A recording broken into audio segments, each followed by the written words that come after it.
믿음이 자란다는 말은 참 좋은 말인데 막상 내 삶에서 그걸 어떻게 확인할 수 있을까 싶을 때가 있습니다.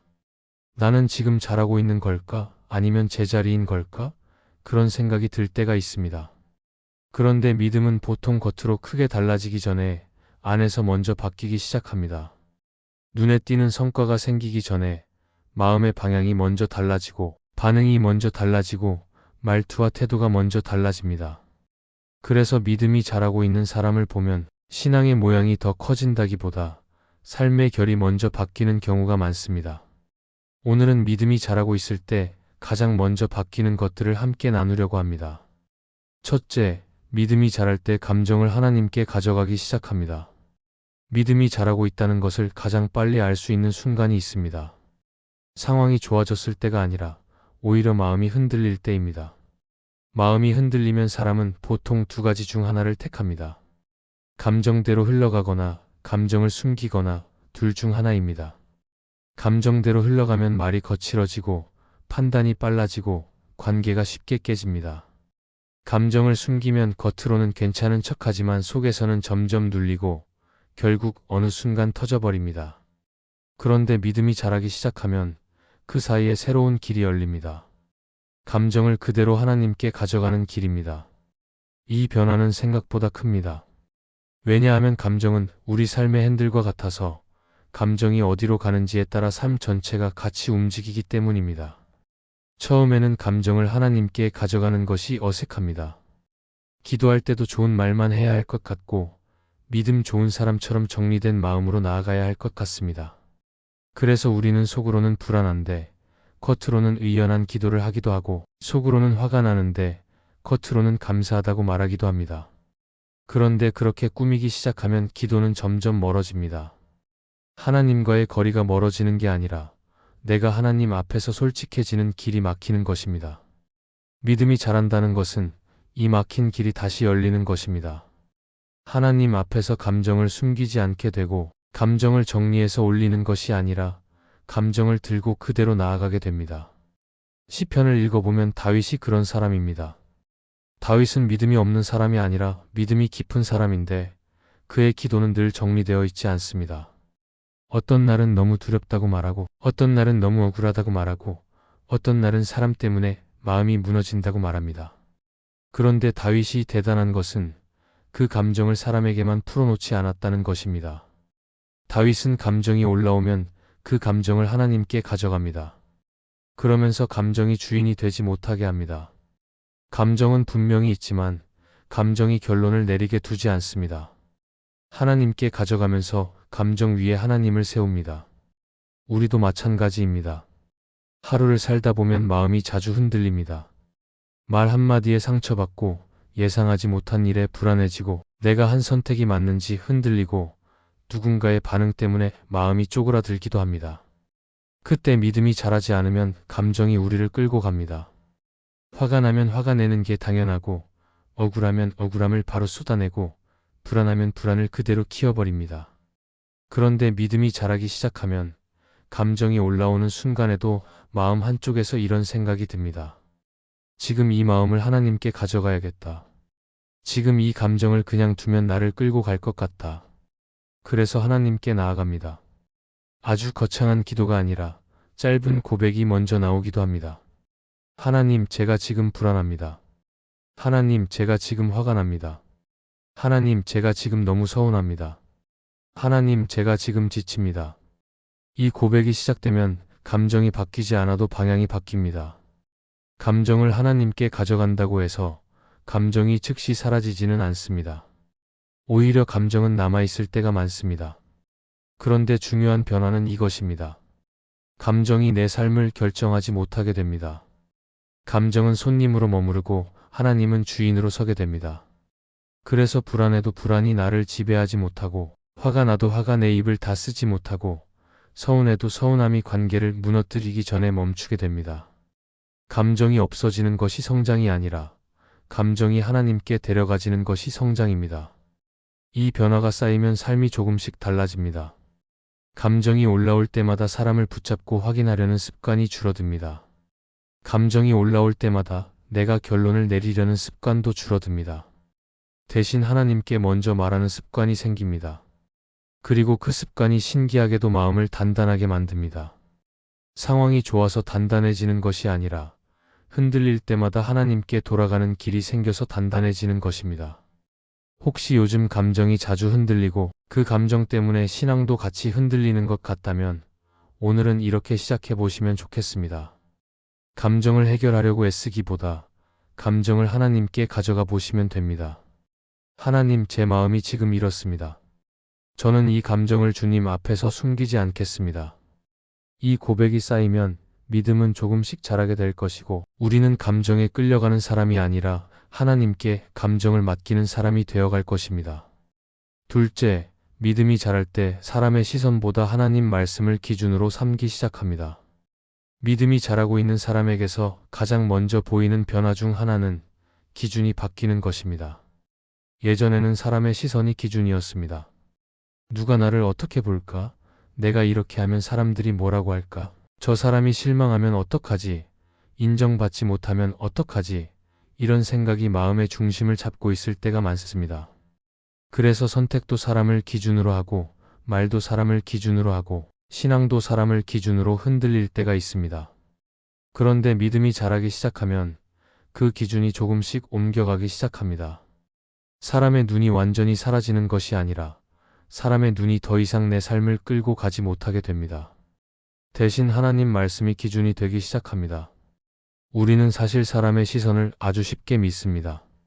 눈에 보이니까 더 현실적으로 느껴지고 반응이 바로 오니까 더 확실하게 느껴집니다.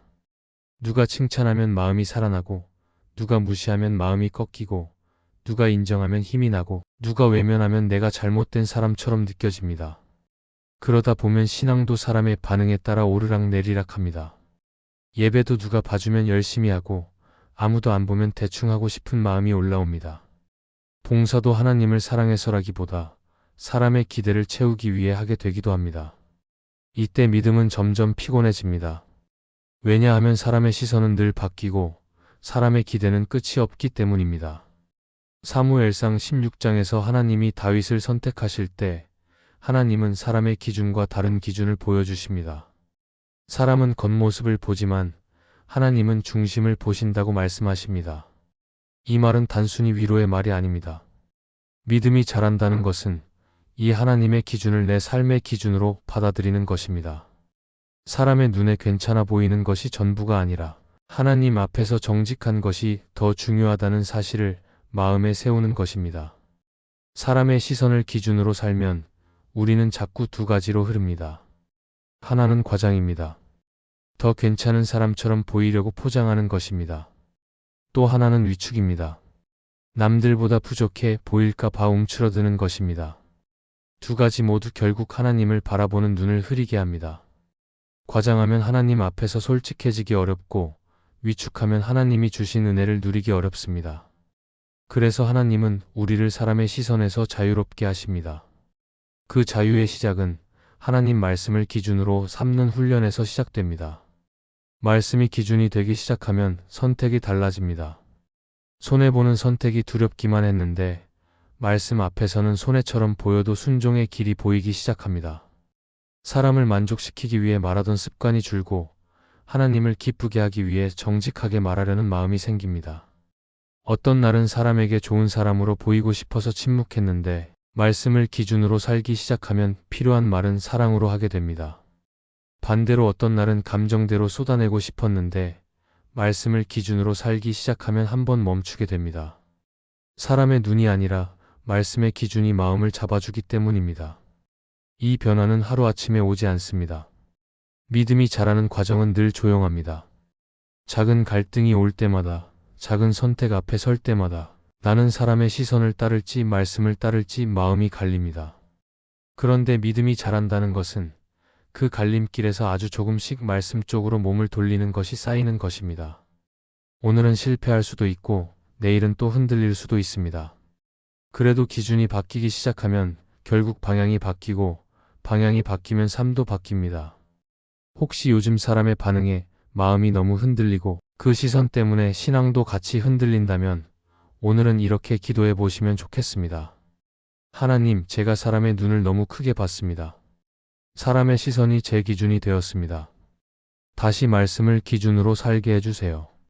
그리고 오늘 아주 작은 순종 하나를 붙잡아 보시면 됩니다. 사람에게 잘 보이기 위해서가 아니라 하나님 말씀 앞에서 정직하게 서기 위해서 한 걸음을 옮기는 것입니다. 그 작은 한 걸음이 쌓이면 믿음은 분명히 자라게 될 것입니다. 셋째, 믿음이 자랄 때 요구만 늘어놓기보다 마음이 정직해지고 관계가 깊어집니다. 많은 사람이 기도를 열심히 하지만 그 기도의 중심에는 종종 요청이 있습니다. 하나님, 이 일을 해결해 주세요. 하나님, 이 문제를 없애주세요. 하나님, 저에게 이것을 주세요. 물론 하나님께 구하는 것은 잘못이 아닙니다. 오히려 하나님은 우리가 구하기를 원하십니다. 그러나 믿음이 자라기 시작하면 기도의 방향이 조금씩 달라집니다. 단순히 무엇을 구할까 해서 하나님과 어떤 관계로 서 있을까로 옮겨가기 시작합니다. 그리고 이 변화는 하나님께 더 많은 말을 하는 것이 아니라 하나님 앞에서 더 정직해지는 것으로 나타납니다. 처음에는 기도할 때 내 감정과 필요를 모두 털어놓는 것이 어렵습니다. 혹시 불평이 될까? 혹시 믿음이 부족한 모습처럼 보일까? 그래서 좋은 말만 하려 할 때가 있습니다. 하지만 하나님은 우리의 말의 수준을 듣기보다 마음의 진심을 보십니다. 시편을 보면 다윗은 때로는 원망처럼 들리는 말을 서슴없이 올립니다. 주님, 어찌하여 나를 버리십니까? 언제까지 숨으시겠습니까? 하지만 그런 정직함 속에서 오히려 하나님은 그를 가까이 하십니다. 왜냐하면 진짜 관계는 꾸미지 않는 데서 깊어지기 때문입니다. 믿음이 자란다는 것은 하나님 앞에서 솔직해지는 용기가 생긴다는 뜻입니다. 신앙이 성숙해질수록 기도는 정보 전달이 아니라 마음 나눔이 됩니다. 하나님은 이미 우리의 사정을 아시기 때문에 우리가 하나님께 말하는 것은 문제 해결보다 마음의 방향을 다시 세우는 과정입니다. 그래서 믿음이 자라는 사람은 기도의 목적이 달라집니다. 예전에는 응답이 빨리 오는 것이 기도의 성공이라 생각했지만 이제는 하나님과 가까워지는 것이 기도의 응답임을 깨닫게 됩니다. 하나님, 이 문제가 해결되지 않아도 좋습니다. 대신 제 마음이 주님 안에서 흔들리지 않게 해주세요.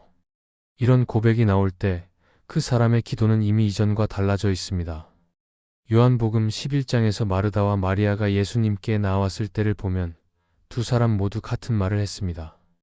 주님이 여기 계셨더라면 내 오라버니가 죽지 않았을 것입니다. 그러나 예수님은 그들의 마음속 깊이를 다르게 보셨습니다.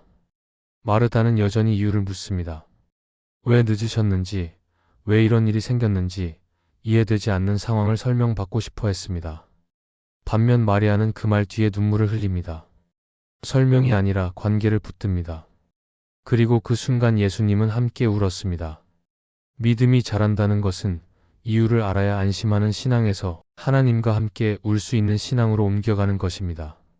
관계가 깊어질수록 기도는 설명이 아니라 동행이 됩니다. 또 믿음이 자라면 기도 속의 욕심이 신뢰로 바뀝니다. 처음엔 내가 원하는 결과를 얻기 위해 기도하지만 점점 기도는 하나님께 마음을 맞추는 시간이 됩니다. 내 뜻이 아니라 주님의 뜻이 이루어지기를 원합니다. 라는 말이 진심으로 흘러나오면 그때부터 기도는 내 힘으로 움직이는 것이 아니라 하나님께 기대는 시간이 됩니다. 이때 하나님은 응답보다 더 큰 선물을 주십니다. 바로 평안입니다. 기도가 정직해지고 관계가 깊어지면 삶도 달라집니다. 감정이 요동칠 때마다 하나님께 나아가 속마음을 드러내고 불안이 밀려올 때마다 하나님께 고백하며 마음을 정리합니다.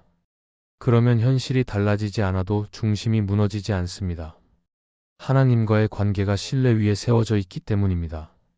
혹시 요즘 기도가 무겁게 느껴지고 아무리 기도해도 응답이 없는 것 같아 답답하다면 오늘은 기도의 방식보다 관계의 방향을 점검해 보면 좋겠습니다. 하나님은 기도 잘하는 사람을 찾지 않으시고 마음이 정직한 사람을 찾으십니다. 믿음이 자란다는 것은 그 정직함으로 하나님께 나아가는 시간이 늘어나는 것입니다. 그렇게 기도가 깊어지면 하나님은 우리의 말을 바꾸기보다 마음을 새롭게 하실 것입니다. 넷째, 믿음이 자랄 때 이기려 하기보다 살리고 세우려는 마음이 자랍니다. 신앙이 자라기 전에는 우리는 대부분 본능적으로 이기려는 마음을 가지고 살아갑니다.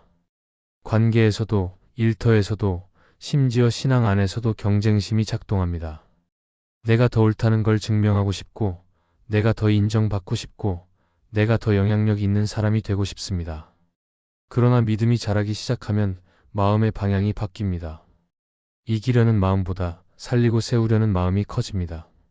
나를 드러내기보다 다른 사람을 세우고 이기는 것보다 함께 서는 것이 더 귀하게 느껴지기 시작합니다. 이것이 바로 하나님이 우리 안에서 만드시는 변화입니다. 이 변화는 예수님께서 보여주신 삶의 방식에서도 분명히 드러납니다. 예수님은 누구보다 옳은 분이셨지만 자신이 옳음을 증명하기 위해 살지 않으셨습니다. 오히려 사람들의 연약함을 감싸셨고 실수한 제자들을 세우셨습니다. 십자가의 길은 논리로 따지면 패배의 길이었지만 하나님 나라의 관점에서는 생명을 살리는 가장 큰 승리였습니다. 믿음이 자란다는 것은 이 관점을 받아들이는 것입니다. 하나님이 바라보시는 승리의 정의를 내 삶의 기준으로 삼는 것입니다.